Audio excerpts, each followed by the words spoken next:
नमस्ते बच्चों, कैसे हो सब? सब बढ़िया। 11 वर्णों वाले छंद पढ़ रहे थे। 11 वर्णों वाले छंद में अपन ने इंद्र वज्रा छंद पढ़ लिया था। आज पढ़ेंगे उपेंद्र वज्रा छंद और इसके बाद पढ़ेंगे उपजाति छंद। 11 वर्णों के दूसरे छंद भी पढ़ेंगे, लेकिन जो 11th और 12th में काम आने वाले हैं वो उपेंद्र वज्रा, उपजाति और इंद्र वज्रा, ये 11 वर्णों वाले छंद काम आएंगे। अन्य कंपटीशन के लिए है, तो उनको अगर आप देखना चाहो तो देख लेना, बाकी 11th 12th में नहीं है वो। तो उपेंद्र वज्रा छंद लिख लीजिए, पीछे इस तरह से डिब्बा बना के लिख लीजिए कितने वर्णों का छंद है ये। 11 वर्णों का। पढ़ने का तरीका वही रहेगा, सबसे पहले लक्षण, फिर परिभाषा, फिर उदाहरण। तो लक्षण, सबसे पहले ये ध्यान रखिए कि लक्षण केवल एक चरण का दिया होता है। इसी तरह के 4 चरण होते हैं जिनमें सेम इसी तरह की मात्राएं आती है जैसे लक्षण में मात्राएं आएगी। तो लक्षण में देखते हैं क्या कह रहा है ये। उपेंद्र वज्रा छंद कहाँ होता है? ज त जा, जगण हो, तगण हो, जगण हो, ततो उसके बाद गो यानी द्विवचन है, 2 गुरु वर्ण हो। मतलब सबसे पहले जगण, फिर तगण, फिर जगण, फिर 2 गुरु वर्ण आए, वहां पर उपेंद्र वज्रा छंद होता है।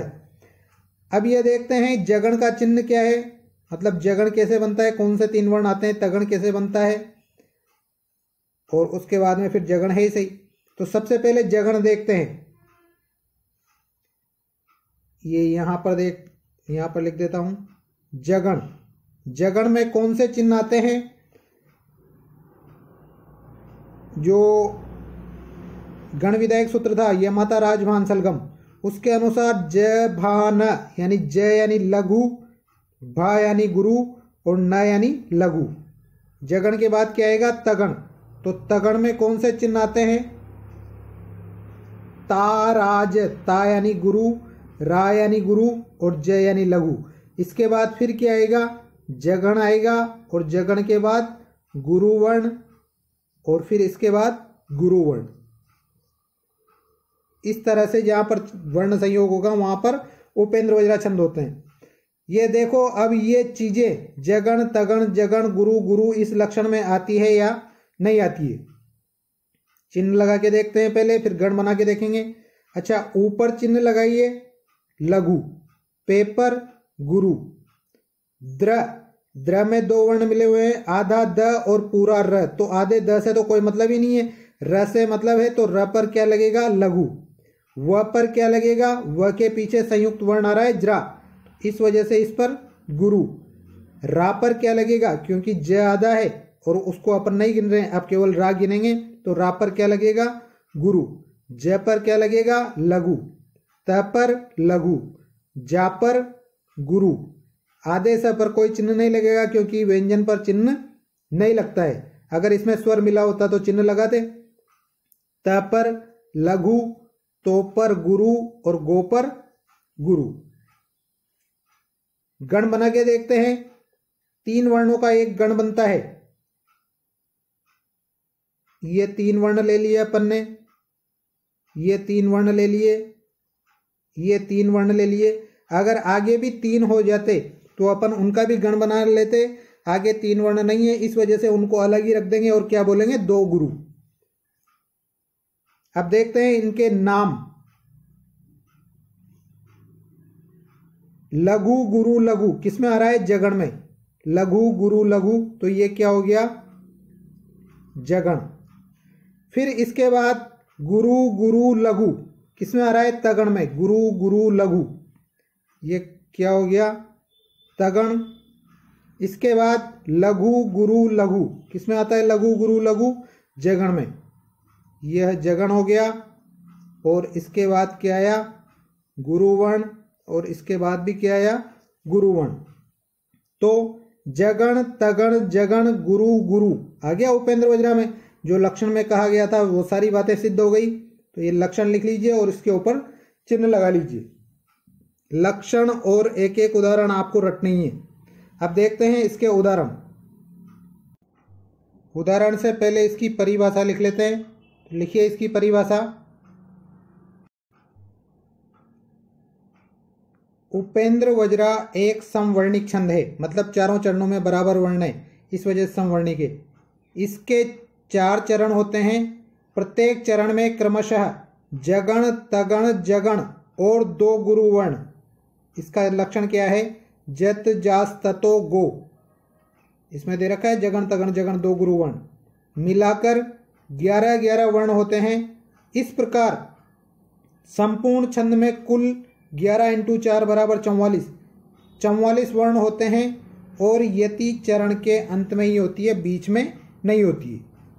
ये परिभाषा है। अब इसका एक उदाहरण देखते हैं जिसको मैं बताऊंगा और एक उदाहरण आपके लिए दूंगा। लिखिए उदाहरण। त्वमेव माता च पिता त्वमेव, त्वमेव बंधुश्च सखा त्वमेव, त्वमेव विद्या द्रविणम त्वमेव और त्वमेव सर्वम मम देव देव। इस पर चिन्ह लगा के देखते हैं कि जगण, तगण, जगण और गुरु गुरु इस तरह से चिन्ह लगते हैं या नहीं लगते हैं। तो सबसे पहले त पे लगेगा ही नहीं, व पे लगाना है। व पे लघु, मे पे गुरु और व पे लघु। मा पे गुरु, ता पे गुरु, च पे लघु। पी पे लघु, छोटे ई की मात्रा है इस वजह से लघु। ता पर गुरु और व पर लघु। मे पर गुरु, व पर क्या लगेगा? देखिए ये व अपने को आवश्यकता गुरु की है, वैसे लगा सकते हैं गुरु, लेकिन यहाँ पर देखिए कि इस व के जस्ट बाद ये आधा त आ रहा है नीचे वाली लाइन के त्वमेव का, क्योंकि अगर एक लाइन में लिखेंगे तो ये त इसी के बाद आएगा व के बाद, तो इस वजह से आवश्यकता वाला नियम नहीं लगेगा। पीछे संयुक्त व्यंजन आ रहा है इस वजह से गुरु, ये गुरु। फिर त्व पर लघु, मे पर गुरु, व पर लघु। ब पर गुरु, पीछे आधा द आ रहा है इस वजह से ब पर गुरु। धू पर गुरु, पीछे आधा स आ रहा है और च पर लघु। बंधुश्च, च पर लघु।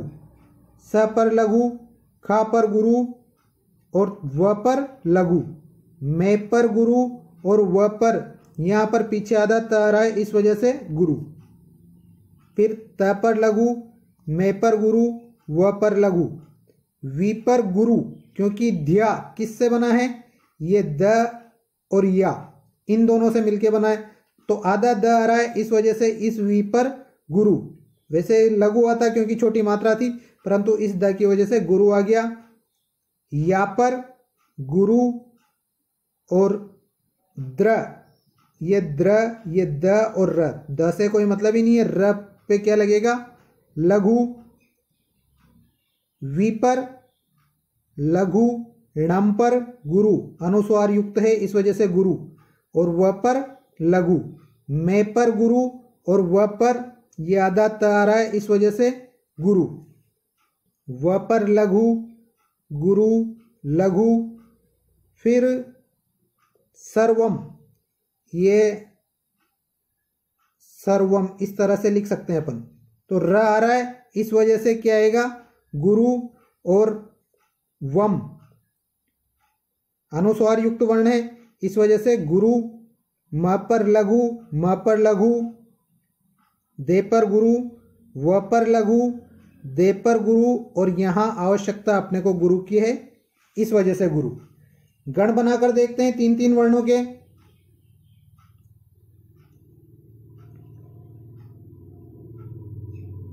ये 3 वर्ण, ये 3 वर्ण, ये 3 वर्ण।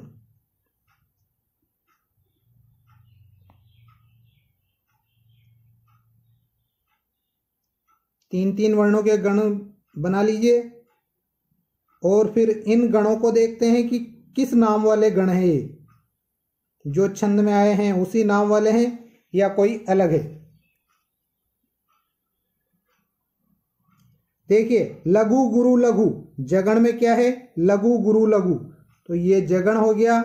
फिर इसके बाद तगण, फिर इसके बाद जगण, फिर इसके बाद गुरु, फिर इसके बाद गुरु। यहाँ पर भी जगण, लघु गुरु लघु, तगण ताराज, ये तगण, फिर इसके बाद जगण, फिर इसके बाद गुरु, और गुरु। यहाँ पर देखिए जगण, तगण, जगण, गुरु, गुरु। यहाँ पर भी जगण, तगण, जगण, गुरु और गुरु।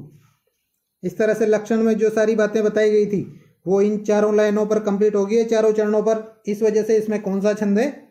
उपेंद्र वज्रा। तो इसको उतार लीजिए ऐसे कैसे ही।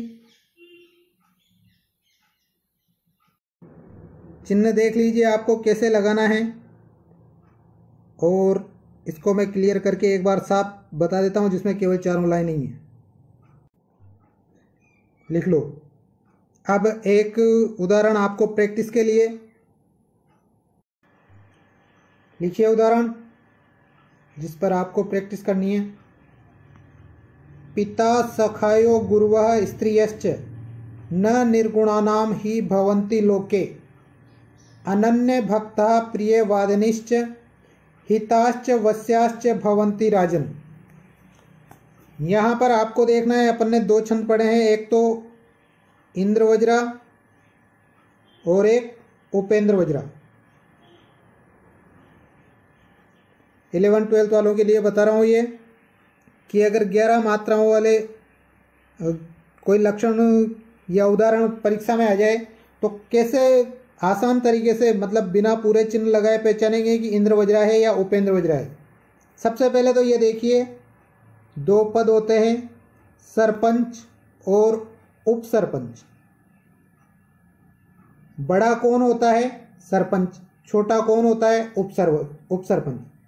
तो इंद्र वज्रा और उपेंद्र वज्रा, इंद्र वज्रा बड़ा, उपेंद्र वज्रा छोटा। अब बड़े में सबसे पहले कौन सा चिन्ह आएगा? बड़ा यानी गुरु का। और छोटे में सबसे पहले कौन सा चिन्ह आएगा? छोटे का। ये आपको चारों में पहले वर्ण में लगाकर देखना है, पहले वाले वर्ण में।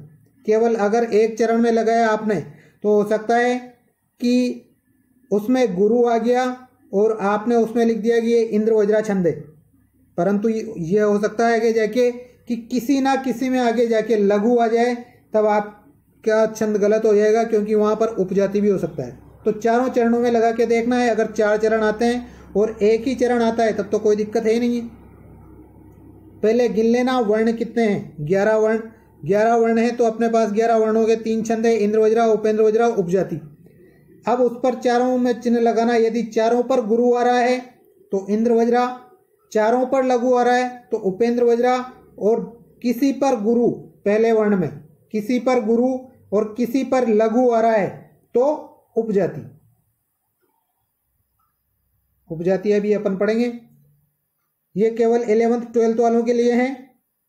जो कंपटीशन की तैयारी कर रहे हैं उनको पहले 3 वर्णों पर लगाकर देखना है, क्योंकि उनके और भी छंद हैं जो 11 वर्णों वाले हैं, तो उनको पहले 3 वर्णों पर लगाकर देखने हैं।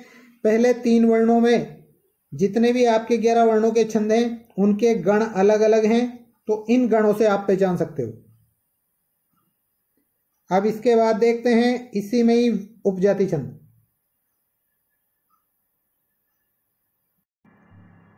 चलिए उपजाति छंद अगले वीडियो में देखेंगे। एक छंद के लिए एक ही वीडियो काफ़ी है।